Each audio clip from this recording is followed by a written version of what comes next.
Vader became such an icon in the first film, Episode 4, that that icon of evil sort of took over everything, much more than I intended. If it had been one movie, that wouldn't have happened. He would have been revealed to be this pathetic character at the end of the movie. But now by adding Episodes 1, 2, and 3, people begin to see the tragedy of Darth Vader as what it was originally intended to be. You are part of the Rebel Alliance and a traitor. Take it away! And I like the idea that the person you thought was the villain is really the victim. And that the story is really about the villain trying to regain his humanity. It becomes really the story of Darth Vader's redemption. The sort of transition into the dark side was where I was wanting to go from the very get-go. And I wasn't really sure at the time why I was being asked to pull back, but, you know, now I understand it's because it, you know, it has to take place at very specific points in this film. There's always this good in you at this point. The good part is saying, what am I doing?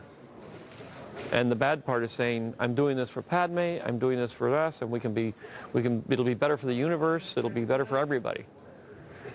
You know, but there's always this little part in you is saying, what am I doing?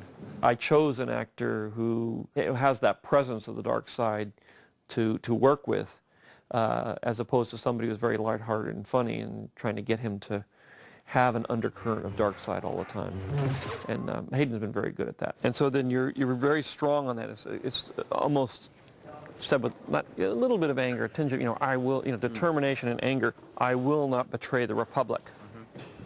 You know, my loyalties. So that you're turning on, but it's, you know, it's like I will not betray the Republic. That's your rationalization for everything you've done. Oh, Anakin, what are you gonna do?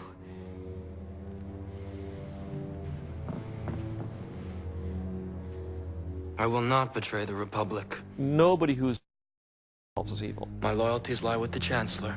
They always believe they're doing good, even though they're not.